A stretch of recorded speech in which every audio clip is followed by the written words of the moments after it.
За сайн байцгаана уу? Өртөөгийн шинэ дугаар эхэлж байна. За би хост Захика байна. Тэг анх удаа ярьж байгаа. Тэгээд тусалж дэмжээрэй. За тэгээд манай өртөө подкастыг сонгож үзэж байгаад баярлалаа. За өнөөдрийн маань зочин бол за Куша байна. За тэгээд шууд танилцаад эхэлжээ те. За Куша өөрөө танилцуулаад өгөөрэй. Коша гэдэг ер нь бол Коша гэж хүмүүс дууддаг, найзууд дууддаг. Тэгээ ихэнх нь Коша гэж таньдаг. Гэхдээ намайг инхчин гэдэг. Тийм, жоохон байхаас л Коша гэж дууддаг гэсэн болохоор тэргүүрээ явцсан. Тэгээд гэр өргөө төрөмс байгууллагын гүйцэтгэх захирлаар ажиллаж байгаа. Тийм хүн байна. За Куша за гэр хабыг бас хүмүүс мэдэх бах. Гэтэ юуны өмнө эхлээд яг Куша гэж яг ямар хүн бэ те? Ямар одоо бэкграундтай вэ? Тэр талаараа нэг яриад өглөө. За. Тэг яг жоо сандраад байна. Бачаа яачих хаа. Тасчих хаа. Тэгээд би яг хоёр дахь удаага л подкастт орж байгаа байхгүй. Тэг өмнө негатив Монголиас гэж подкастт орж исэн. Тэгээд айгу позитив байна хасагдсан. Тэгээд тэгэхэд болохоор нэг камер өгдөг байсан болохоор би айгу сандрахгүйсэн. Тэгээд камер байгаа болохоор сандраад. Камер байгааг нь хэлээгүй шүү дээ. Мэдсэнгөө бэкграунд яг би 2009-13 оны хооронд шүтэс архитектураар сурталчилж байсан. Гэхдээ яг би архитектор гэдэг мэргэжлэр бол яг ямар нэгэн карьер хөөж бол амьдраагүй. Яг ихэнхдээ юу хийж амьдарч байсан бэ гэвэл илүү юм graphic design, animation энэ хийдэг байсан. Тийм 3D animation хийх юм хоббитай тэрүүгээр явж агаад тэгээд 20 оноос хойш яг гэр хаб төрөмс байгууллагатай ажиллаад тэгээд одоо ер нь бол 20 оноо толохоор чинь яг 19 оноос л ажилласан юм л та. Яг 20 оноос яг гэрээ контрактаа хийжсэн юм уу? Тийм болж исэн. Тэгээд нэг 6 дахь жилдээ ажиллаж байгаа.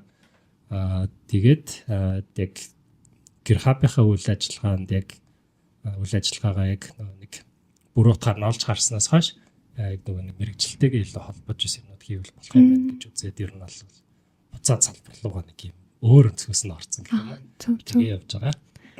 Давхар өөр зүгээр хоттой холбоотой гэх юм бол Монголын скейтбордын холбооны үүсгэн байгуулагч гэж явдаг. Скейтбордыг болохоор юм хотын асуудлуудыг одоо юм детект гэдэг те олж илрүүлдэг тийм хүмүүс гэдэг байхгүй юу? Вау. Монголд нэг скейтборд өөр аяг орчин үеийн спорт болохоор хүмүүс тийм өнцгөөс нь мэддэг. Тоглоом гэж хардаг те. Тэгэхээр яг энийг бас жоохон оруулж ирж болох юм гэж бодлоо. Вау. Рус скейтбордыг тэгж ярьдаг гэж бол мэдчихэж байгаагүй юм бэ. Тэр Кушагийн яг архитектороор сурж исэн гэсэн тий. Яг төгсөөд одоо архитектороор ажиллаагүй шалтгаан байгаа юу? Бага. Яг надад яг тухайн үед ингээд зүгээр л яг манай улсын Монгол улсын нэг юм сургалтын систем нэг юм таалагдахгүй байгаа гэсэн юм уу. Тэгээд яг ингээд зааж байгаа арга барил ч юм уу. Надад үлдчихэж байгаа юмнууд нэг л биш байгаа гэсэн. Яг миний нэг яг эхлээд шүтэст орох нэг expectation гэж байгаа шүү дээ. Тэр хоёр хооронд айгу зөрөөдсөн байхгүй юу. Тэгээд яг одоо юу гэдэг нэг манай нэг ерөнхий боловсролын систем хүртэл яг л ингээд багшин заадаг хүүхдүүд сонсч л байдаг те.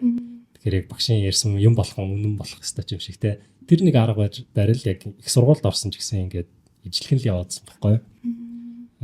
Тэгээд уул нь яг би болохоор ингээд шүтээсийн ялангуяа архитектурын анги бол бүр илүү юм амар maker space энтертэй амар юм бүтээлч айгуу тийм юм hands on юм хийдэг.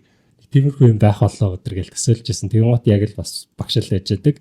Тэгэл одоо даалгавар өгдөг, тэрийг хийдэг, медальтаа хийдэг. Тэгэл тэр нэг юм the principle ингээл явсаар байгаа л дуусж байгаа надад зүгээр таалагддаг юм. Тэгээд би яг тэндээс олж авсан мэдлгүүдээ одоо мэдлэг биш гэх юм цаашаа. Гэхдээ зүгээр надад жоох юм миний нэг хувь хүний юм тухай яг сурмаар байсан үзэл бодолтой жоохон зөрчилдөөд тэг би өөрөө айгу хангалттай зүйл сурсан гэж бодоагүй учраас яг энэ салбарт л ажиллана гэж итгээгүй.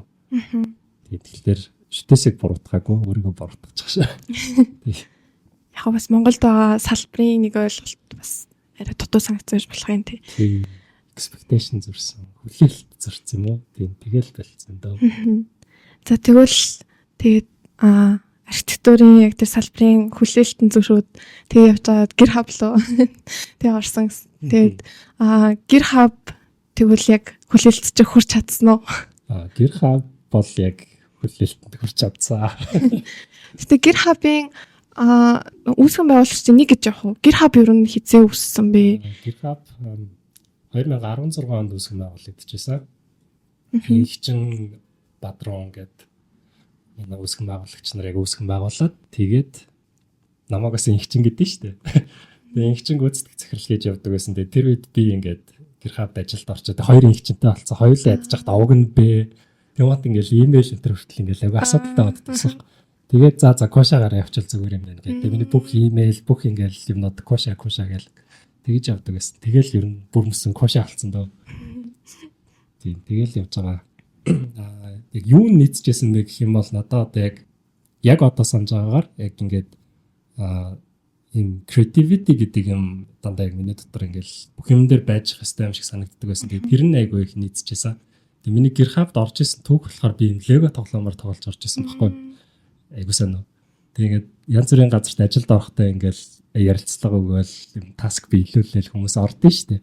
Би болохоор GitHub-д орохдоо GitHub-ийн хүмүүст ингээд Lego-гоор яаж тоглодог вэ гэдгийг үзүүлээд тэгээ орж исэн байхгүй. Тэгэхээр ингээд намайг GitHub-д авч байгаа тухайн тэр арга барил сэтгэлгээ ч юм уу тэд нар айгуу чөлөөтэй байсан, бүтээлч байсан. Тэгээ яг төсөл хөтөлбөрүүдэд хэрэгжилж байгаа бас арга барилууд нь гэсэн төслөө хэрэгжүүлж байгаа арга барилууд нь ч гэсэн яг ингээд миний бодож явдаг байсан юмудтай илүү нийцчихсэн. Тийм болохоор за ер нь байх газар олчлоо доо гэж бодлоо. Тэгээл тууштай ажиллаж байна да. Тэгвэл GitHub-ийн талаар ярьсан юм чинь нэг бас GitHub-ыг жоохон танилцуулаад өгөх үү? Одоо яг захирлаар нь ажиллаж байгаа шүү дээ. Түр хугацаанд эсвэл үгүй юу? Тийм за тэрийг бас ярих юм байна. GitHub яг өнгөрсөн оны 9 сараас хойш гүйцэтгэх захирлийн албан тушаал дээр ажиллаж байгаа. Түр хугацаанд эсэх нь бол тодорхойгүй. Миний шийдвэр биш. Тэр нэг төрөмс байгуулагч дээр нөө туцтай те тэр төлөөлөл өдөрт зөвлөл маань бас ямар шийдвэр гаргахын ихэнх гэдгээс хамаарах бах. Одоогийн байдлаар бол тодорхойгүй хугацаагаар хийгээ явж байгаа.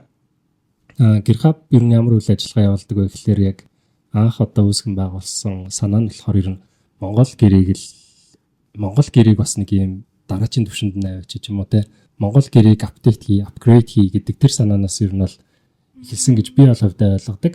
Ингчин болохоор яг тухайд юу хийдэг байсан бэ гэхээр нөгөө нэг эсхий хот гэдэг подкаст хийдэг байсан. Тэгэхээр хотуудын тухай ярьдаг байсан. Тэгээд яг Улаанбаатар хотын яг проблем юу юм гээл тэгэхээр нэг common hidden problem байдаг шүү дээ. Утаа тэгэл төгчрөл. Тийм утаандаа болохоор нэг гэр орооллыг буруутгаад байдаг те.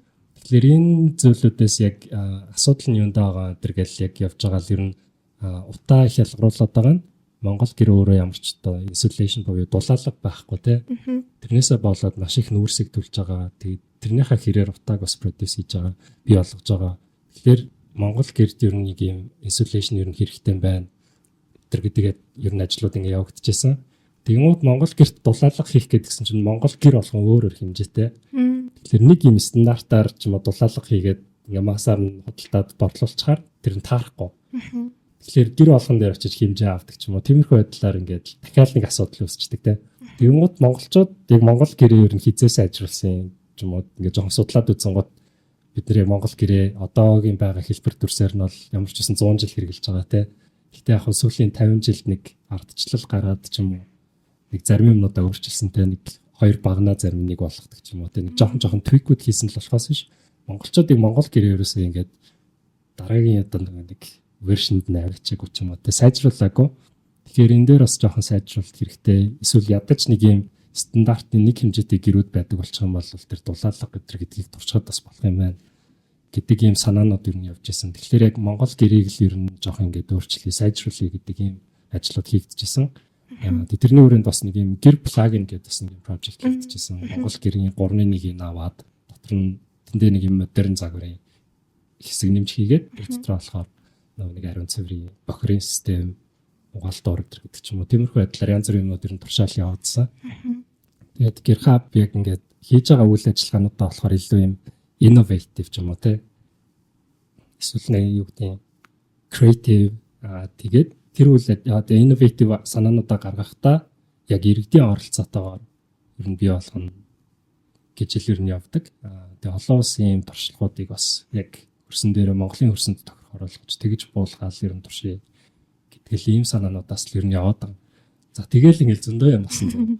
Тэгэл нөө гэр болгонд чинь ингээл за танаа гэр чинь дулаалахгүй болохоор ингээ хүүтэн дулаанаа алдаад байгаа болохоор айгүйх нүүрс төлөд нэ гэж айл болгоно ингээ ярихаар бас ингээд ихэндээ айгүйх ингээл цаг хугацаа тий.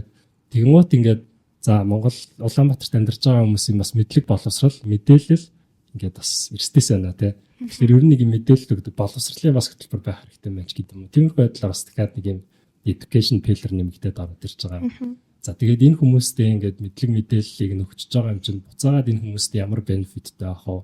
Энэ хүмүүсээ яаж бас нэг орлогын өөр их үүсвэртэй болох вэ гэдэг юм уу? Тэгэл юм social enterprise төслүүд эхэлдэг ч юм уу те. Нэг тиймэрхүү байдлаар ингээд төслүүд ингээд нэмэгдээл яваад байдаг гэсэн. Тэгээ одоо бол яг бид хэд нэг үндсэн 4 пиллертэй ямарчсан ажиллаж байгаа place making буюу яг юм тэрийг орчуулж бидэд яаж чадахгүй байгаа. Ямар ч нэг юм орчныг өөрчлөн те сайжруулсан те тэгтээ иргэдийн оролцоотой education байгаа. Social innovation иргэдийн оролцоотой шинэ бүтээл гаргах те асуудлыг шийдэх. Тэгээд social enterprise яг юм орлогын их үүсвэр бий болгох гэдэг иймэрхүү төслүүдээр нь хийгдэж явж байгаа. Тийм. Яг би сандраад зүгээр зарим үг микс хийж магадгүй шээ зам болохоор. Ер нь тэгээд GitHub-ийн вебсайт руу зочилж үзээд бас ер нь мэдээлэлүүд авах боломжтой. Тэгээд бид хэд 2025 онд ямар ч байсан бид хэд одоо ингээд 7-8 жилийг ямар ч байсан нэг хэдэн олон төслүүд хийгээд үзсэн нэг тодорхой хэмжээнд туршлага хураацсан гэж үзэж байгаа болохоор 25 оны бид хэд илүү юм одоо юу гэдэг policy advocacy гэж бид хэд яриад байгаа. Илүү яг одоо хийж байгаа төслүүдэд төр түргэх юм уу те энэ санаануудыг одоо төрийн яг энэ шийдлэлтэй холбоотой эрх мэдэлтнүүдтэй алтан тушаалтнуудтай ингэж гүүр болж ажиллаад энэ төслүүдээ илүү олон хүмүүст бас хүргэх тиймэрхүү сонирхолтой байгаа. Тэгэхээр илүү бас нэг юм policy руу бид гэдэг жилээс орж эхэлж байгаа. Гой. Тийм жижиг даа гэдэг шиг те. Тийм тэгээ манай үзэгчс ч гэсэндээ GitHub-ийн сайт руу ороод үзээрэй. Амар гоё сайт байсан. Зураглал нь ч гэсэндээ одоо нэг дүрслүүд нь бүр амар гоё. Тэгээд 2023 оны ажлын тайлан тэг хийгээд тавьсан байсан. Тэр нь бүр амар таалагдсан. Зогссон юм. Өвцсөн шүү дээ. Нилээн харсан. Би хийсэн ч гэж дизайныг нь зөв би хийсэн тэгээд. Оо. Агаархан нөө контекст дээр. Гэтэ англи хэл дээрсэн тий. Яг сонсохоор яг GitHub амар англи хэл дээр баг ажиллаа хийдэг гэж сонсч ирсэн бас. Тэгээд манайх нөөсгөн байгуулагдсан цагаас эхлээд яг нэг гадаадын их сургуулиудын судлаач нар дээр нь хамтарч яг судалгаанууд дээр илүү ажилладаг гэсэн. Тэгээд бид хэд яг судалгаа тэгээд юм evidence based solution гэдэг юм уу те яг юм судалгаа нотлогоон дээр үндэслэсэн шийдлүүдийг ер нь бол хийж ажиллана гэдэг одоо зарчимтай гэх юм уу. Тэгэхээр яг тийм ягуу туршлагатай гадны сайн судлаач нартай бас ер нь хамтарч ажиллаж явдаг. Тэгээл явж байгаа. Тэгээ тийм учраас нөгөө нэг хэлний юм шаардлага гардаг. Би болохоор GitHub-тай ингээд анх орохтой ингээд англи хэл ашигладаггүй ярьдаггүй юм. Орж исэн тэгээд одоо ингээд ажлын шаардлагаар бас тэгээл болчтой.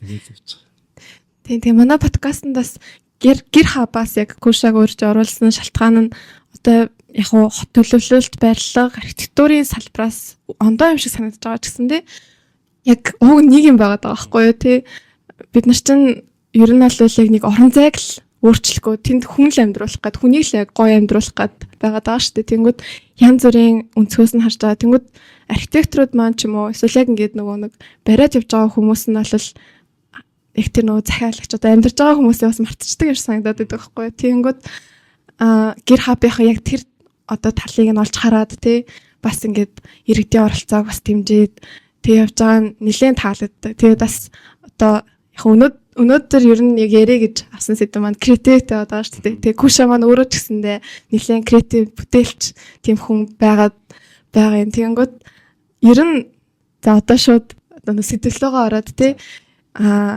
креативити за ер нь бүтээлч байдал гэж яг юу хэлээд байгаа юм болоо. За бүтээлч байдал гэдэг энэ нэг сэдвээ би болохоор зөв өөрийнхөө перспективээс эхлээд ярьж байгаа. Яг хөө бүтээлч байдал гэдэг одоо creativity гэдэг чинь яг зөв нэг олон улсын ойлголт нь болохоор энэ чинь нэг soft skill-ийн нэг зүгээр soft skillтэй хүн болгонд байх хэрэгтэй чадваруудын нэг. Гэхдээ creativity гэдэг зүйл яг хүн төрөлхтнийг өнөөгийн төвшөнд авчирсан гэж би бол хувьдаа боддог байхгүй. Тэгээд бүтээл сэтгэлгээ гэдэг нь зөв бүтээл сэтгэлгээ гэдэг Монгол орчуулгаар нь хүчлээд харах юм бол нэг юм бүтээгээл ажих хэрэгтэй юм шиг боловч creativity гэдгээр нь яг ингээд сонсоод ойлгох юм бол бүтээл сэтгэлгээ гэдэг сэтгэлгээгээр нь ойлгох юм бол нэг тархин дотор л болоод байгаа юм. Тэгэхээр энийгээ дагаад маш олон юм өөр нэг юм зөвлөн чадварууд дахиад хөгжиж идэг гэж би бол хувьдаа боддیں۔ Тэрнийх нь одоо яг хамгийн чухал юмнууд нь гэх юм бол асуудал шийдвэрлэх чадвар, сониуч зан, төсөөлөн бодох чадвар ч гэдэг юм. Иймэрхүү зүйлүүд хүнд ингээ бий болж идэг. Тэгэхээр энэ зүйлүүд хүнд ер нь байх ёстой. Ялангуяа архитектор хүн байх ёстой. Тэгэхгүй бол яг ингээд өнөөдрийн Улаанбаатар шиг ингээд чудансны хайрцаг зурсаар л байна те. Тэгэхээр яг ингээд хүн чинь ингээд одоо нэг бид нар чинь сармагчин байх та гэдэг жижигхэн creativity тархин дотор нь ажиллаад сониуч зан хөдлөөд тэгээд ингээд шинэ газар нээдэг ч юм уу те. Хүмүүстээ асуудал шийдвэрлэх тэр нэг юм чадвар нь хөгжөөд гал гаргадаг ч юм уу те. Тэгэхээр энэ бүхний яг нэг үндсэн нэг юм скил нь ер нь creativity л гэж би хардаг. Тэгэхээр creativity гэдэг зүйлээр нь хүн хөгжүүлж авах ёстой. Тэг хөгжүүлж авах ёстой гэдэг нь болохоор тулгаж байгаа юм шиг зүгээр хөгждөг гэдэг итгэл үнэмшлийг хэлэх гэдэг. Тэгэхээр нөгөө creativity-г болохоор энэ soft skill учраас энэ тархин дотор болж байгаа гэж үздэг. Тэгэхээр нөгөө нэг тархин дотор ингээл нөгөө нэг булчингууд ажиллаж байдаг те. Тэгэхээр булчин яаж ажилтдаг вэ гэхээр булчин ингээд байнга ингээд тасгал хийгээд тахлаар хөгжиж яадаг. Хийхээ болцохоор ингээд буцаад агшиж яадаг. Тэгэхээр creativity дэ бусад нөгөө нэг дөрвөөс хий гэж ярьдаг ингээд basic хитэн soft skill-үүд чинь ер нь бол яг тархины булчингийн үйл ажиллагаа учраас яг булчинтай л ижилхэн хөгждөг гэж үздэг. Хүн ингээл тэрийг ингээл одоо болж исэн ч хамаагүй болохгүйсэн ч хамаагүй ингээл байнга ингээд тасгал шиг байнга ашиглаад хийгээд ах юм бол хөгжиж идэг team skill учраас яг ингээд хөгжүүлж болно. Хүн болгонд creativity буюу бүтээл сэтгэлгээ байдаг. Тэг яг тэр нь ингээд нэг булч ашиг л юм жижиг том л байж идэг гэсэн. Тийм. Би хасагийн сэдвийн талаар ярина гэд тэнгүүт бас бодсон л та creativity гэдэг юу юм бэ гэд. Тэнгүүт яг л амтныг хүнээс ялгаж байгаа, хүнийг одоо амтнаас ялгаж байгаа ганц юм болов гэж яг бодсон. Тэгэл хүн гэж амар мөрөөдөгчтэй тий ууг нь бол мөрөөдөлтэй байвал тэгэл цаанаа л нэг өөр нүдэн гэрэлтэй л тэгэл явчин тий. Тэнгүүт надаас яг ингээд барилгын салбарч гэсэндээ нэлээд дутагдаад байгаа тий. Тэгэл одоо найз архитекторууд ажиллаж байгаа хүмүүсээ харангуут тэгэл нүдэн жоохон ингээд цог нунцсан. Тий. Тэнгүүд гэр хавийнхныг харахаар бүр ингээд нүдэн амар гэрэлцсэн хүмүүс байдаг байхгүй юу тий. Тэгэл бүр янз бүрийн ингээд нөгөө нэг шин санаанууд тий одоо хүмүүсийг одоо хактун тэмцээн хийж гэн тэгэл бүр ингээд төсөөлд ороогүй юмнуудыг бас хийгээл тэгээд хамгийн гол нь өөрснөө амар итгэвтэй тэрэнд оролцдог тэгэл яг нэг тийм бас жоохон хүүхдчиг юм шиг тэгээд санагдаад байдаг байхгүй. Тэгэхээр ялцчгүй яг тэрний ялгаа нь creativity яг нөгөө нэг гэд байгаад байгаа юм уу тий зүрх сэтгэлд нь яг ингээд сониуч зан үлдсэн. Яг хөө бид хэд өөрсдөө нэ бид нар creative гэж ярьдаг. Дургүй юу? Бусан тодорхойлсон тий бид нар creative байхыг хичээж л ажилладаг.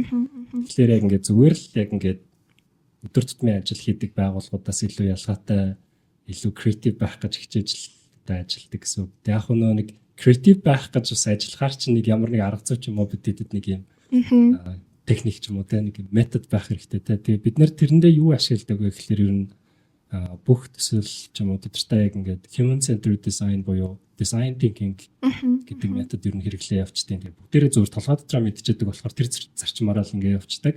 Тэгэхээр хамгийн ихэнд яг хэрэглэгч хүн гэдгүүдийг ихэнд нь бодоод явж идэг. Тэгэхээр энэ хийж байгаа үйл ажиллагаа хүн дээлтэй байх хэвээр. Тэгээ яг асуудлынхаа голыг нь тодорхойлсон байх шаардлагатай. Тэгээ зүгээр нэг энгийнээр шийдчих юм бол дахиад тэр нь асуудал үүсгэх учраас дахиад арай өөр шинэ арга барилаар шин санаа гаргаж ирэх гэдэг байдлаар ингээл өөр юмнууд туршаал яваад байдаг юм уу. Тэгэхээр яг энгийн л нэг хаанигтэй хэрэглэгдсэн туршигдсан тэр арга шийдлүүдийг хэрэглэхгүйгээр дахиад ингээд өөр ийм шин шийдэл байж болно шүү гэдэг арга барилуудыг гаргаж ирэх гэж хичээж л ажилтдаг. Тэгтээ ингээ creativity гингүүд бас буруу ойлголттой хүмүүс надад байдаг юм шиг санагдаад байдаг байхгүй юу? Жишээлбэл ингээл яг хуу би оюутнуудаа ингээд багшилдаг. Тэгээд оюутнуудаа нэлийн бүтээлч даалгавар хийх гэж амар хичээдэг байхгүй юу? Тэгээд нэг сэдв өгчөөл за нэг ийм орон зай ингээд төлөвлөл гэдэг. Шууд ямар ч хийж болно. Орон зай чинь зүгээр жижиг тавилгач хийж болно, хотч хийж болно. Та нар зүр хүснээрээ сэтг гээд тэгэл нөгөө нэг mind map зуруулаад brainstorming хийлгээл те. Тэгэнгүүт ингээд ажилтаад ангууд амар баригдмал байдаг байхгүй юу? Тэгээд яриа бүтээлчээр хандтаа гэж хэлэнгүүт их дөрвөлжин юм барьж ирчихэнгүүт те тэр яга бас тэгвэл багчаа дугуулах чиг тэгдэг баг. Тэнгүүд наа чин биш ээ гэд. Тэгэл ер нь ингээд би яст тэр яга ингээд ойлгож чадахгүй байх шүү дээ өөрөө ч гэсэндээ яг яалах гэдэг байгаа ойлгохгүй. Гэтэл нэг миний сэтгэл төрөхгүй байгаа байхгүй юу? Наа чин бүтээлч байдлаа шээ. Дөрвөлжин ч байсан гоё яж олно шүү дээ. Гэл заалж тойрог болох албагүй гэл хүүхдүүдтэй хэрэлдээ. Тэгтэл өөрөө ч тэр яга бас ингээд яг ойлгож чадахгүй байгаа. Тэнгүүд тэгэл бас одоо жишээлбэл за наа чин ингээд жоохон гонигтай байна гингүүд за тэгвэл өнгийг нь өөрчилж ч юм уу тий. Надад яг энэ нэг тийм бүтээлч байдал юм шиг санагдахгүй байхгүй юу. Тэнгүүд яг юу бүтээлч байдал юм болоо. Чи тэр юмнуудыг юу гэж бодож байна? Одоо ингээд зүгээр арай сонирхолтой болгоё, арай бүтээлч болгоё гэснээр зөвхөн өнгийг нь өөрчилждэг тий. Тэгснээ хэлбэрийг нь ячдаг ч юм. Одоо Японд нэг харж ирсэн ингээд гүүр хийснээ ийм мэлхийний хэлбэртэй гүүр хийж байсан. Тэгээд тэр нэг бүтээлч байдал юм шиг санагдахгүй байхгүй юу?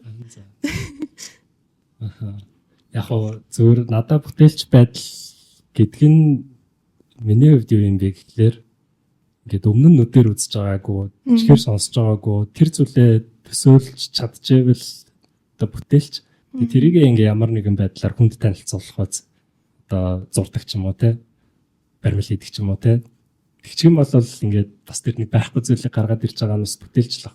Гэхдээ тэр бол нэг юм бүтээл сэтгэлгээний амар юм өндөр левел гэж магадгүй.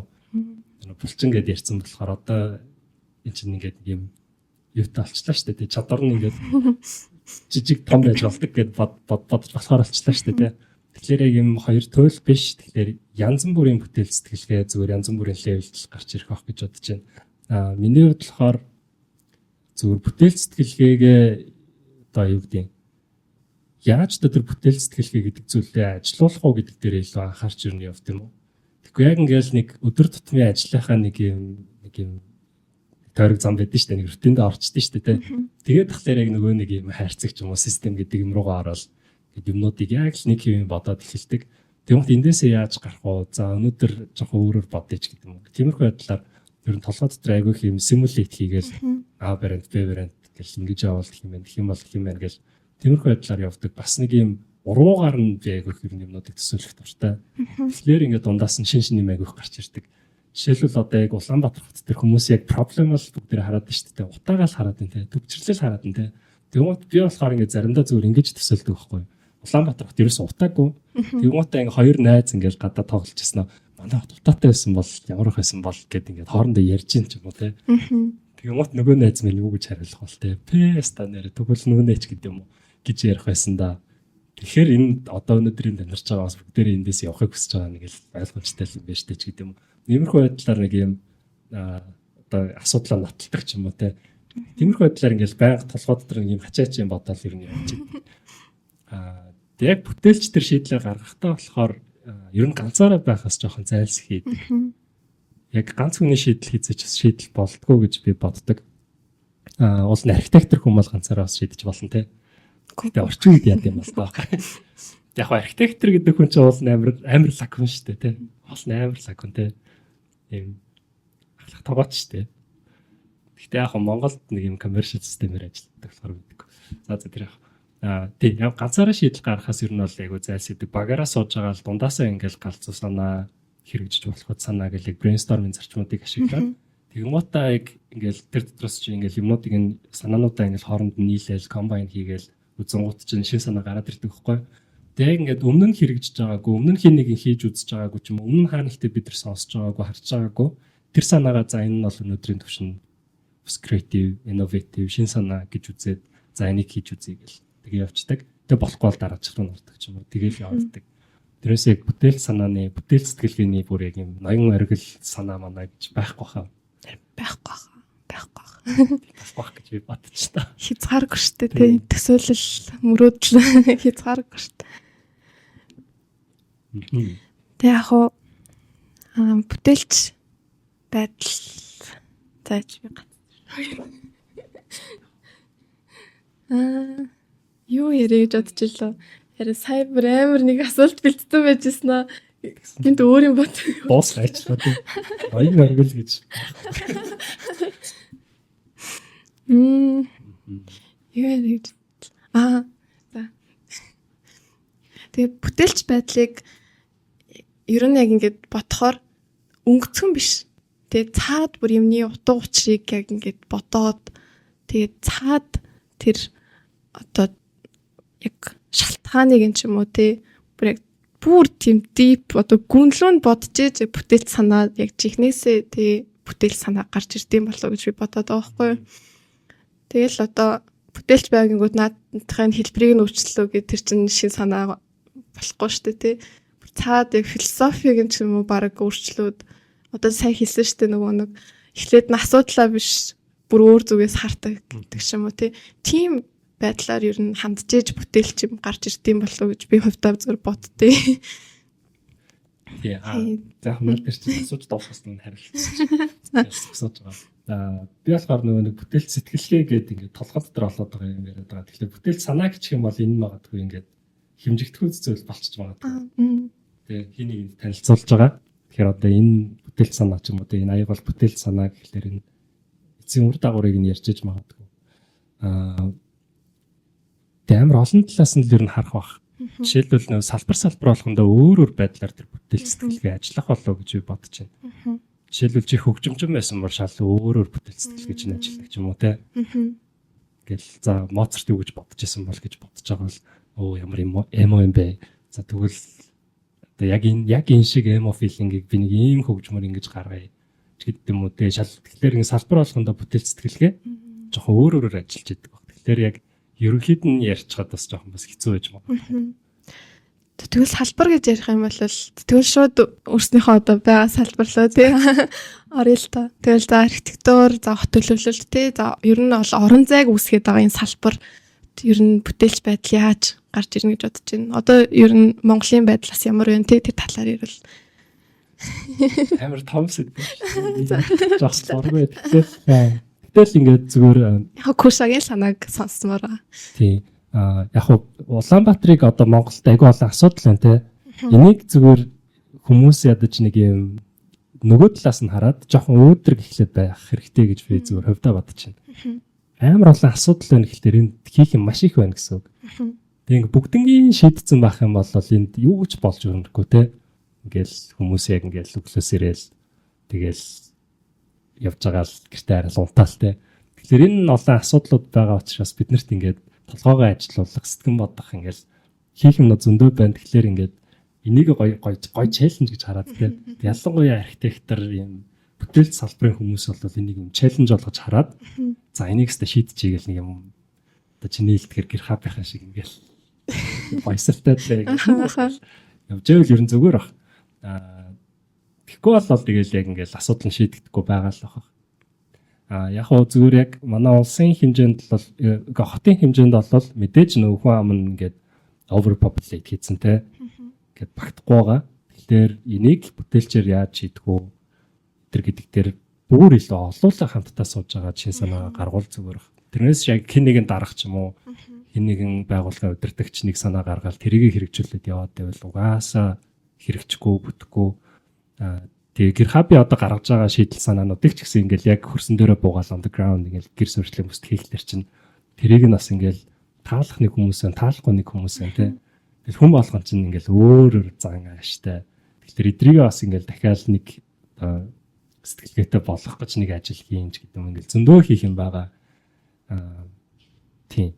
Миний хувьд Улаанбаатар бол яг юм архитекторын перспективээс харах юм бол яг хоо ширэнгээ ой гэдэг үг айгүйх гадуур гарсан мөлий те. Тэрэл дээр үед Бээжин ширэнгээ олж хахад ширэнгээ ой гэдэг үг гарсан байсан. Тэгээд сайхнаас Улаанбаатарт хилэгдээд эхэлж ийн гэхэлэр бид нэр Бээжин шиг л болж ийн гэсэн үг. Тэгээд альва нэг юм хот тэгээд байшин барилга архитекторын хийж байгаа тэр бүтээл нэг юм тодорхой нэг юм purpose буюу нэг юм тэг нэг юм зорилготой байх хэрэгтэй шүү дээ. Тэгэхээр Улаанбаатарын хотын яг өнөөгийн байгаа байдал ямар ч зорилгогүй хот л гэж би бол хардаг. Юу болъё яа гэдэг байгаа ямар identityтэй ямар хот болъё гэдэг байгаа тий гэдэг ямар ч зорилго байхгүй учраас ингээд яг ингээд өдөр тутмын асуудлууд дээр илүү фокуслал тэгээ тэрийг хэвлэл мэдээлэлээр яриад байдаг болохоор архитекторууд нь ч гэсэн ингээд дарагдаал архитектурын үгийг сонсдгоо ч юм уу энэ салбарыг яг хүндэлдэггүй ч юм уу тэм юмнууд ер нь болоод байгаа ах гэж бодож байна. Тэгэл мэдгүй яг хоо би саяхан зүгээр ингэж төсөөлж байсан. Одоо ингээд 25 минутын хот. Тэгэл ингээд юмнууд байгаа шүү дээ. Яг хоо байж болох юм гэж бодож байгаа тий.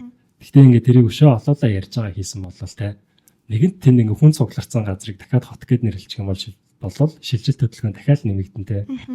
Эсвэл бид нэр гэр суурьшлын бус дахин төлөвлөлт хийгээл орон сууцжуулах юм бол шилжилт хөдөлгөөн нэмэгдсээр л ахсан тий. Тэгэхээр ингээд бид нар асуудлуудаа шийдэхийнхаа хэрээр Улаанбаатарт ингээд шилжиж ирэх хүмүүсийн тоо нэмэгдсээр л байхгүй. Тэр үед ямар асуудал шинээр гарч ирэх вэ гэдгийг бид нар өнөөдөр тооцоолж явах хэрэгтэй юм шиг байна.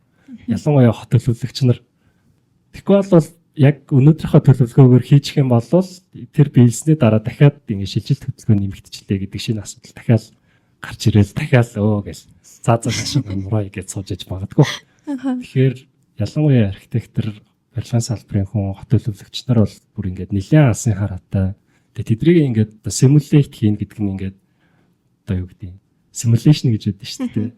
Тиймэрхүү арга барилаар ингээд тооцоолж үзээд тэгээд одоо орчин үед ч юм болохоор ингээд нэг гоё датануудаа ингээд visualize хийгээд simulate хийгээ үзчихдэг шүү дээ. ArcGIS гэсэн ашиглаад тиймэрхүү байдлаар илүү ажиллах ер нь ёстой юм шиг санагдаад байна. Тэгэхээр мэдгүй манай яг ингээд төр болон төрийн яг ажиллаад байгаа систем өөр нэг юм болоод байгаа ч юм уу, болохгүй байгаа ч юм уу, болж исэн ч юм уу гэдэг бүх асуултандаа хариулж чадахгүй байгаа нэг юм тодорхойгүй. Тэгэхээр эндээсээ яг дахиад харах юм бол манай хот ямар ч зориултгүй хот. Хүнд зориулсан хотын гэдэг асуултыг асуух юм бол хинч хариулж чадахгүй байх гэж бодож байна. Хүнд зориулсан уу, машинд зориулсан уу? Эсвэл яг юм орон сууц барих хэвээр орон сууцны хот юм уу ч гэдэг юм мэдгүй. Тэгэхээр яг эхлээд тэр гоё асуултанд хариулчаад тэгээд зорилго төлөвлөгөөгөө хийж бас үзэж болох юм гэж бодож байна. Зөв нөгөө нэг замаа сайжруулалт байвал төвчл нэгсэл гэдэгтэй адилхан тий хотынхаа асуудлыг шийдэлвэл дахиад асуудлууд үсээл. Тэг яг сайн нэг юм саналаа л та. Яг нөгөө нэг нэгдсэн зорилго тий. Тэгээд би Японд сурч байхдаа манай багш нэлээд одоо тийм иргэдийн оролцоотой төлөвлөлт хийдэг байсан аахгүй юу. Тэгээд нэлээд иргэдтэй ингээд иргэдийг төртөө ингээ холбож өгдөг. Тэгээд нэг арга барил нь дахин төлөвлөлт ч юм уу тийм нэг тиймэрхүү зүйлсүүд дээр нэг арга барил нь хамгийн таалагдсан юм хамгийн эхлээд мөрөөдөл ярьж эхэлдэг.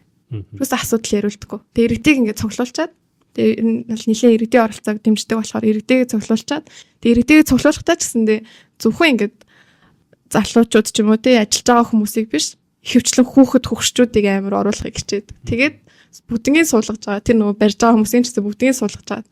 За бүгнөрөө мөрөөдлөө ярив. Энэ газрыг яг ямар газар болгомоор байна гэд. Тэгээд би эхлээд нь гайхдаг байсан байхгүй.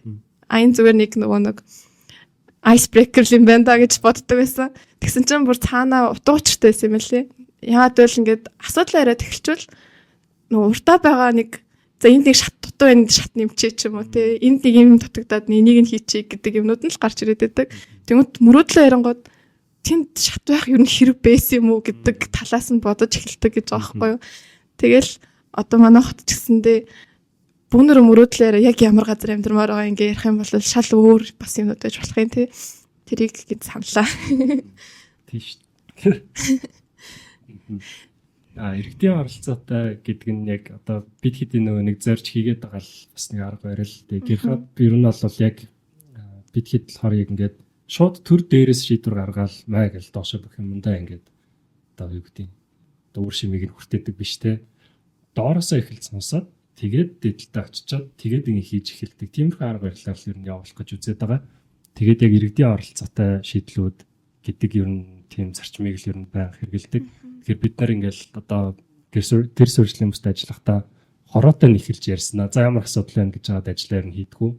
Тэгэхээр яг иргэдтэйгээ ингээл юм community engagement боёо ингээл иргэдтэйгээ хамтарсан уулзалт сургаалт ивентүүд хийж байгаа. Тэдрээсээ ингэ судалгаа мониторинг интернет зөндөө юмнууд ингээл яг тэр ice breaker энэ хийж байгаа л ингээл тэг яг энд ингээд өнөөдөр тулгараад байгаа асуудлуудаа хүмүүс үнэхээр олж харж гин үү. Тэгмээ заримдаа яг тэр нэг бидний эндээс асуудал гэж хараад байгаа асуудал нь тэнд асуудал биш байдаг байхгүй. Тэгэхээр тэдрийг эхэлж олж мэдчихэд тэгээд дараа нь хорооч гэдэг юм уу дүүрэгч гэдэг юм уу ингээд дараалалаар нь яваад за өнөөдөр шийдэх юм чинь энэ биш юм байна. Нэг ийм эренбэнд оруулаад эхлээ энийг шийдчих юм бол хүмүүс чинь магадгүй одоо дараа нь хийх гээд байгаа асуудлыг чинь асуудал гэж хараад бас оролцснооч гэдэг юм уу. Тэгэхээр ингээд тэр оролцоонуудыг бас дэмжиж өгөхөр ер нь ажиллаж байгаа. Тэгээ энэ жилээс нөгөө нэг policy advocacy гэдэг байгаа. Тэр одоо төлөвлөгөөнийхөө хүрээнд яг энийг бүр илүү ажил хэрэг болгоод тэгээ ингээд доороос тийшээ шийдвэрүүдийг гаргадаг. Тэр зарчим руу ер нь оруулъя гэж их үзэж байгаа. Тэгээ өмнө нь болохоор илүү юм жижигэн нэгжүүд дээр л хийгээ явдаг гэсэн хорооны төвшөнд ч юм уу тий. Тэгэл энэ тэнхээ хороо гэж тэгж явдаг гэсэн. Иргэдийн оролцоо гэх тэнгүүд нэг ажиглагдсан юм нь бас иргэдэд мэдээлэл хүргэх амар чухал байт юм болоо гэж үз тээ. Одоо бас захиалагч ч гэсэн ялгаагүй одоо барилгын салбарт яагаад ийм creativity байхгүй байгаад байна гэх юм бол бас захиалагч ч юм уу яг тэнд одоо нөгөө нэг юм хийлгүүлээд байгаа хүмүүс нь өөрснөө creative биш байгаа юм болов гэж бас бодоод байдаг байхгүй юу? Тэгж бодож байна уу? Тийм тэгж бодож байна санал нийлж байна. Тэгээл угаасаа ингээл зургийн гоё концептыг гаргаж байгаа юм амар гоё ингээл бүх юм ингээл зориултыг нь хийгээл шийдэл өгч явах чинь тэрийг олж харахгүй захиалагч бол буцаагаал хамгийн минь хасаал эсвэл төсөмдөө таруулаа хасаал тийм нь бол байнга л болж идэг зүгээр тэхвэс юм бол заавал энэ хүнтэй контракт хийж ажиллах хэрэг бас байгаагүй шүү дээ тий. Тэгэхээр яг ингээд архитектурын интерьерийн яг барилгын салбарын бүх үйл ажиллагаа ингээд Монголд анханасаа ингээд ийм буруу талаасаа явцсан тий. Ингээд захиалагч хаа нэг ийм дэлгүүрт үйлчлүүлдэг тэр сэтгэлгээгээр яваад байгаа байхгүй. Тийм мөнгөнд төлчихэд тах чинь навшийн зантай шүү дээ тий. Тийм зааж олон байж болохгүй шүү дээ тий. Тэгэхээр ингээд бүх юм бас буруу л яваад байгааг нэг жишээ гэж бодож байна. Гэхдээ бас ингээд нөгөө нэг учраа мэддэг хүмүүс бас байдаг л та. Бүгдээрээ биш тий. Яг ингээд концептыг гаргаж өгч байгаа хүнийхээ тэр бүх ингээд агуулгыг бас сайн ойлгодог ч юм уу. Тийм хүмүүс байдаг. Яг хөө тэгэхээр зүгээр барилгын салбарт ч юм уу тий одоо архитектурын салбарыг илүү хөгжилтэй манай архитекторууд маань нүдэн гэрэлтэй ингээ ажилтдаг болохын тулд бас яг юу хийх хэрэгтэй болоо гэж амар бодож байгаа.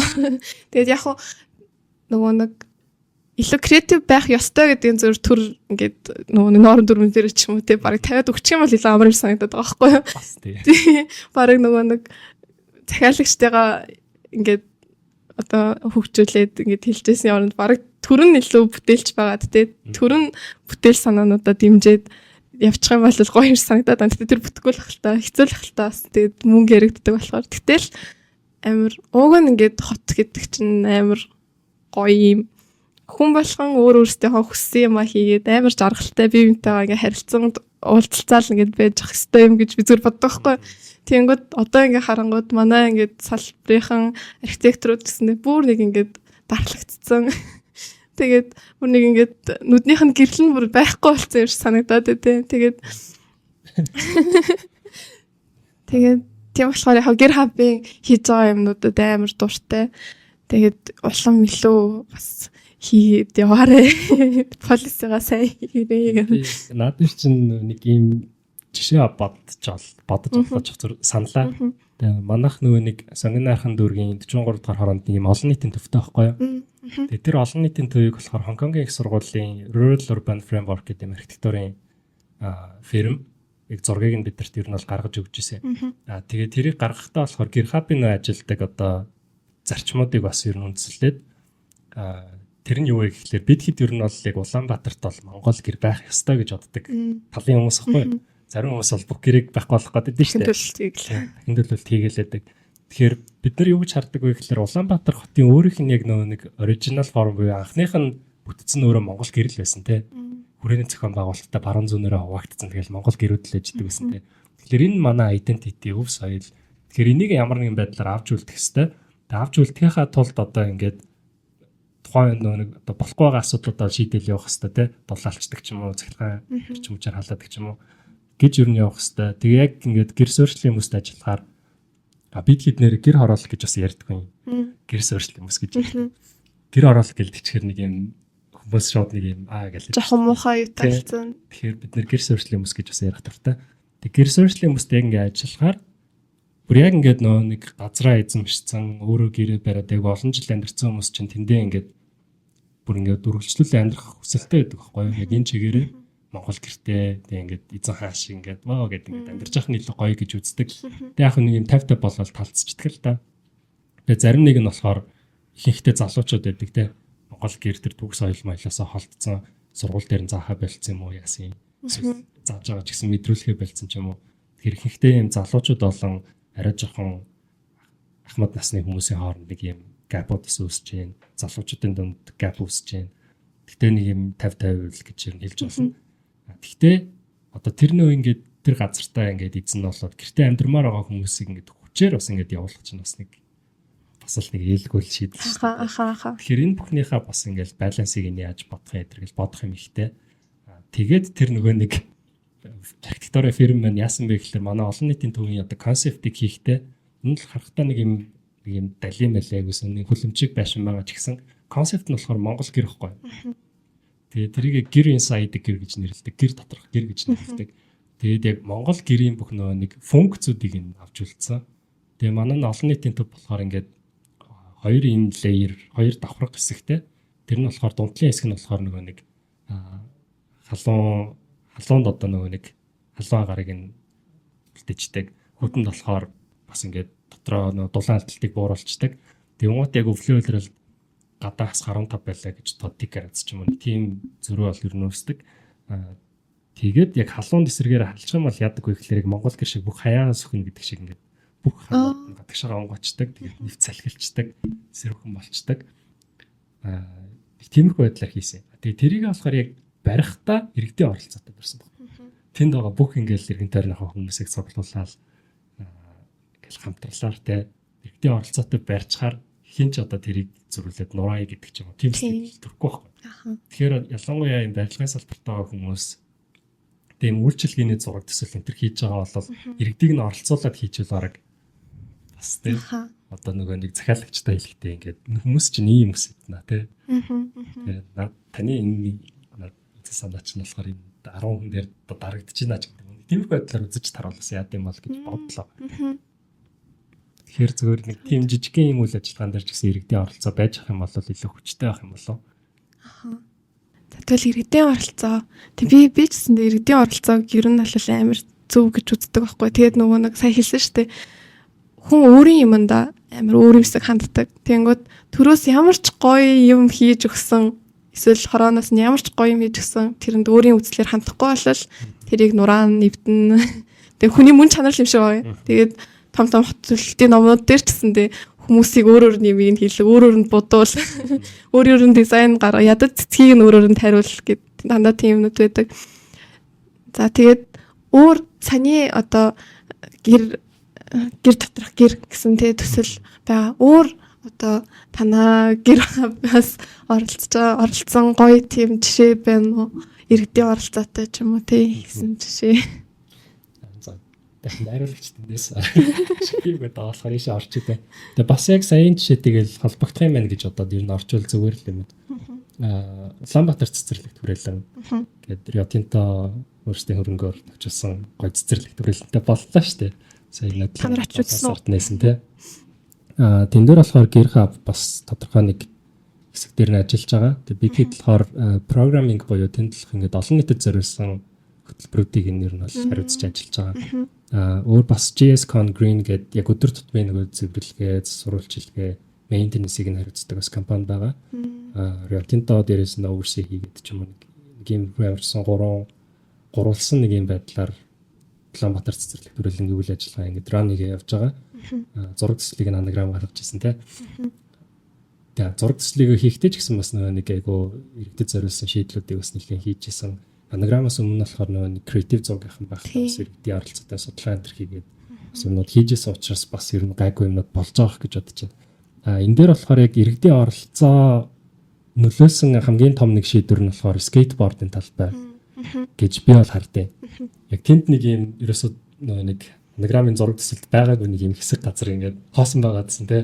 Тэгээ тэндээ юу хийх вэ гэдэг Rio Tinto ингээд олон нийтэд санал асуусан. Тэгээд тэнд нэг 9,000 хэдэн зуун санал ирлээ дээ. 10,000 орчим санал ирсэн. Онлайнаар аваад тэгээд тэрнийх нь 3,000 хэдэн зуун санал нь скейтбордын талбай барья гэдэг санал.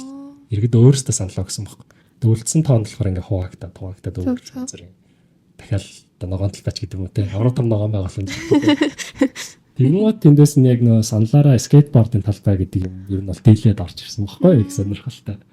Тэгэл манай скейтбордынхныг дуудаж уулзаал тэгээ нэг юм иргэд ингээд нэ те. Тэгээ энийг чинь барьчвал яг юу болох юм бэ? Энд чинь хүүхчгүй өстэй те. Хүүхчгүй өстэй гэж тиймэрхүү байдлаар бас айгу нөө нэг Ятинта өөрөө нэг уулуурхан компани гэдэг утгаараа айгу нэг аюулгүй байдлыг дандаа нэгт тавьж ажилладаг. Тийм болохоор safety гэдэг юмнууд айгу их ер нь бол харж исэн. Тэгээ манай скейтбордын холбооны зүгээс болохоор яг бид хэд нэг уухаа гээд холбоондороо гээд доорож явахдаа энэ холбооны хүрээнд ингээд гулгаж байгаа ер нь бол бүх скейтборд сонирхож байгаа хүүхдүүд хоорондоо нэг юм авраг том community болцсон гэж ер нь бол хэлж байна. Тэгэхээр ингээд ямар нэг юм зарлал ч юм уу эсвэл ингэж болохгүй шүү, ингэ шүү, тэгээ шүү гэдэг юм ерөөсөө ингээл дүфгээл ингээл нэг чаналаар хурдан тардаг байхгүй. Тэгэл за скейтбордын талбайтай хэдүүлээ болохоор болцлоо гэл ингээл тэн дотроо зарлж байгаа байхгүй. Бөө баяр болж байгаа шүү дээ. Том жижиггүй гэл дэлчлээ гэл саналаараа. За тэгтээ ингээ скейтбордын талбайг барингууд бид нэр энийг аягүй гамтаа хэрэглэх ёстой шүү гэл. Эхнээс нь ингээл норчер хийгээл те. Тиймэрхүү байдлаар ер нь яваад байсан болохоор ер нь бол хэрэглээ талаасаа бол айгүй гайгүй хэрэгэлсэн гэж бодож байна. Бүр өмнө нь болохоор нэг үндсэн цэцэрлэг төрөл биш нөө юу лээ. Нурд гэдэг чинь. Үндсний цэцэрлэг төрөлөнд бас нэг скейтбордын талбай барьж ирсэн байхгүй юу? Тэгээ тэр болохоор яасан бэ гэхлээр ингээд айгүй хурдан эвдэрсэн.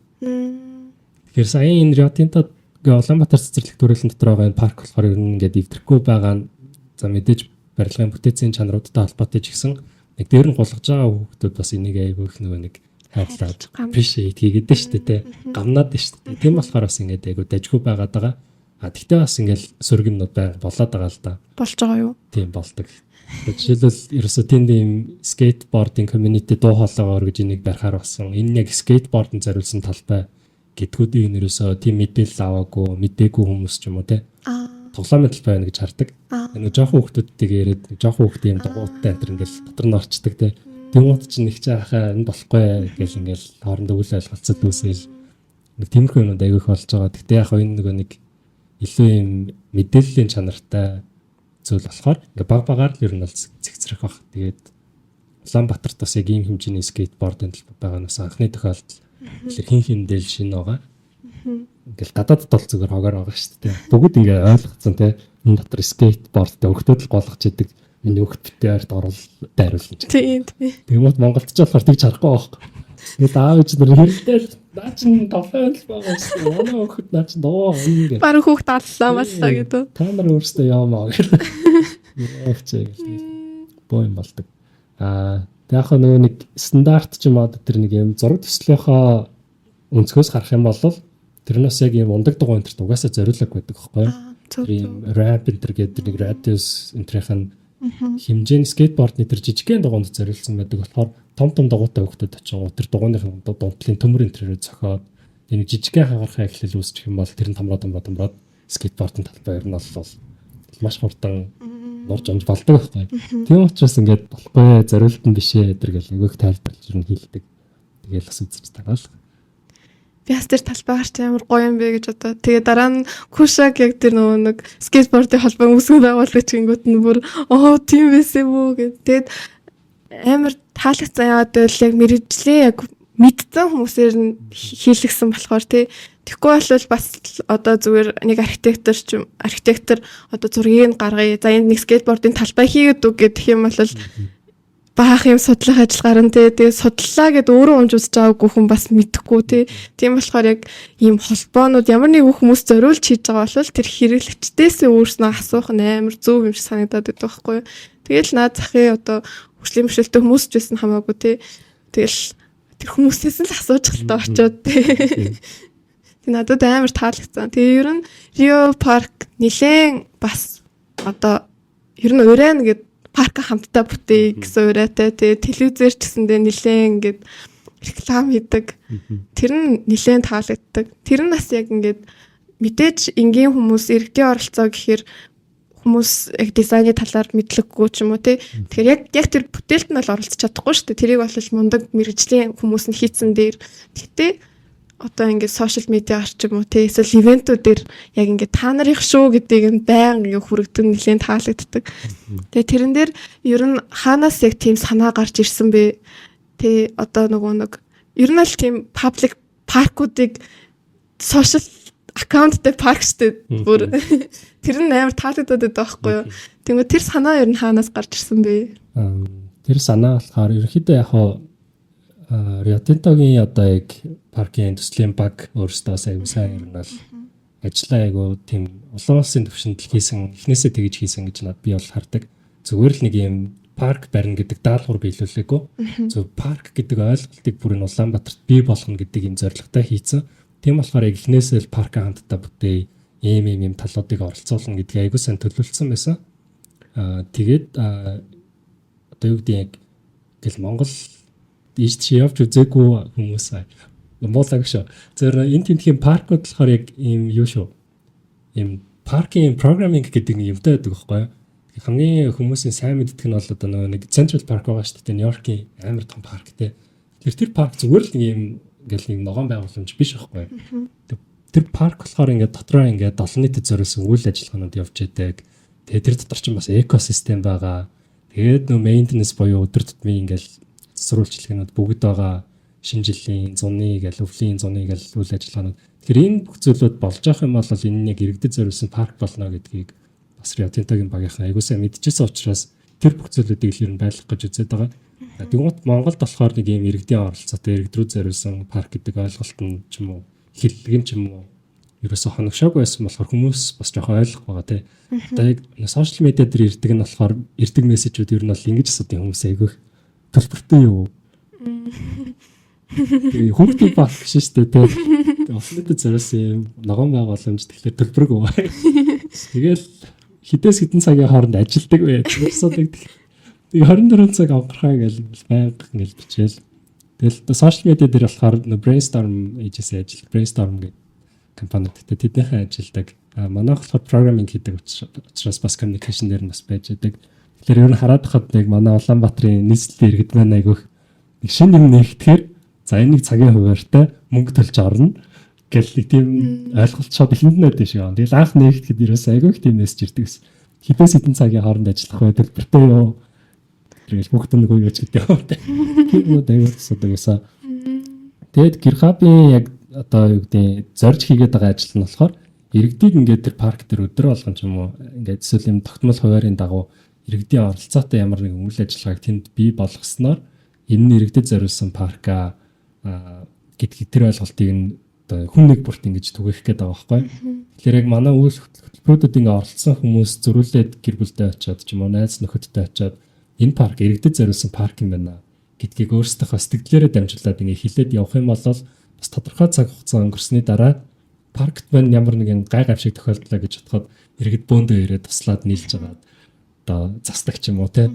Тиймэрхүү юм гайхамшигтай зүйлүүд бий болж болно гэж л ер нь хараад байгаа. Тэгээд Rio Tinto-гийн зүгээс ч тэр тэгэл манай зүгээс ч тэр JS-ны зүгээс ч тэр ер нь тэгэл яг энэ паркийн төсөлд оролцсон бүх байгууллагууд л энийг айгүй тийм гоё жишг тогтоох болол гэж бүгдээрээ найдаж харж байгаа. Тэгэл хичээж юм да. Жишг тогтоох байхаа. Тийм баг тогтооцсон гэж хэлж болох болоо. Тийм. Тэгээд мэдээж яг ингээд хүмүүсийг цуглуулж байгаа нь л надад бүр амар таалагдж байгаа. Тэгэхгүй бол паркууд байдаг. Тэнд зориггүй, ямар ч зориггүй нэг хальт суугаал явдаг. Тэгэнгүүт тэнд ямар нэгэн тийм activity үйл хөдлөлөөс үүсэхгүй. Тэгэл нэг амар орон зайг манай монголчууд амар нэг буруу нэг дутуу ашигласан юм санагдаад байдаг. Тэгэнгүүт Rio Park бүр амар гоё л. Гэтэ үйл ажиллагаанд нарай жоохон багтаад байгаа ч юм шиг. Гэтэ яг үйл болоод багасчих шиг батлаа л та тий. Тийм үйл болоод тэр хэд зогсцээ. Тэгээ яг бас тэгэл эхний жил анх удаага бас юм программингтай парк тий парк дээр юм программинг хийж ийн тэргээд бүх юмнууд бас жоохон экспериментал явж байгаа. Тэгээд сая өнгөрсөн жил хийсэн бүх үйл ажиллагаануудынхаа одоо reflection-ыг үр дүнг нь харж байгаа. Дээр жилийнхаа төлөвлөгөөн дээр ер нь бол ажиллаж байгаа. Тэгээд яг хөө зүгээр нэг мэдж байгаагийнхаа хувьд ингээд хүмүүс мэдээллээсээ зүгээр нэг юм одоо нууцаар хуваалцахад хүмүүс өглөө ирдэх босдгүй юм байна гэж харсан. Манай яг өглөөний юм одоо хөдөлгөөнд илүү байгаа шүү дээ. Бид нэр ингээл өглөө ирд ингээл йог мог гэл аяг олон өглөөний юмнууд хийсэн байхгүй. Тэгээд гоо тэдний хөрхи ингээд уул амар гоё гэдэгтэй ингээд ингээд доогоор орчих юм байна. Үгүй ба. Тэгээ өглөө босдгүй юм бэ нөө. Харж лээсэн. Өө гэр хабаас тохиол байгуулж байгаа юмнууд очихыг амар хичээдэг. Өглөө л ялчих сэрэхгүй. Гэтэ сэрдэг болгож болно шүү дээ. Амар гоё ингээд рекламадад байвал очих юм билүү. Реклам гэдэг дээр яг хоо одоо бас Риотинтогийнхны бас нэг харж байгаа юм. Яагаад энэ программингийг нь төрөмс байгуулах хийгээд байгаа юм те. Гэдг нь бас нэг юм гэдэг. Одоо учиртай. Тэгэхээр төрийн бас байгууллага одоо яг одоо Central Park жишээлбэл бас ингээд доороо төрөмс байгуулахтай тэр нь бүх программинг нь хийгээ явдаг. Тэгээ улсаас нь болохоор нөгөө нэг энэ иргэдээс цугларч байгаа нэг одоо бид нар нийгмийн даатгалт төлдөг шүү дээ. Тэр мөнгнөөс тодорхой хувийг энэ тэр үйл ажиллагаанд ингээд өгчдөг. Тэгэхээр тийм жишээ бас бий болох болов гэж хараад байгаа байхгүй. Тэгээ одоохондоо болохоор Риотинто өөрсдийнхөө санхүүжилт дээр л ингээд программингийг бас санхүүжүүлж байгаа. Гэтэ яг Central Park шиг болё гэх юм бол яг одоо төрөөс жишээлбэл тэр үйл ажиллагааг ойлгоод яг энэ паркийн үйл ажиллагааг олон нийтэд зориулахад нь тодорхой хэмжээний мөнгө төсөөлдөг ч юм уу те. Тэгээд явж болох юм гэж хараад байгаа байхгүй. Ер нь бол одоо нэг одоо энэ парктай бүх юмд байдаг юм гоё хотууд бас яаж явдаг вэ гэхээр яг юм төрөмс байгууллагууд тийм хөдөлгөөнүүдийн тэр оролцоог айгүйх байлгаж идэг. Тэгэхээр ямар нэг ингээл том парк ч юм уу, усан парк ч юм уу нэг юм олон нийтэд зориулсан юм хийчихээрээ, улс нь өөрсдөө хийчихээрээ улс нь өөрсдөө тэр бүх үйл ажиллагааг нь хариуцахгүйгээр хажууд нь нэг юм төрөмс байгуулах ч юм уу те.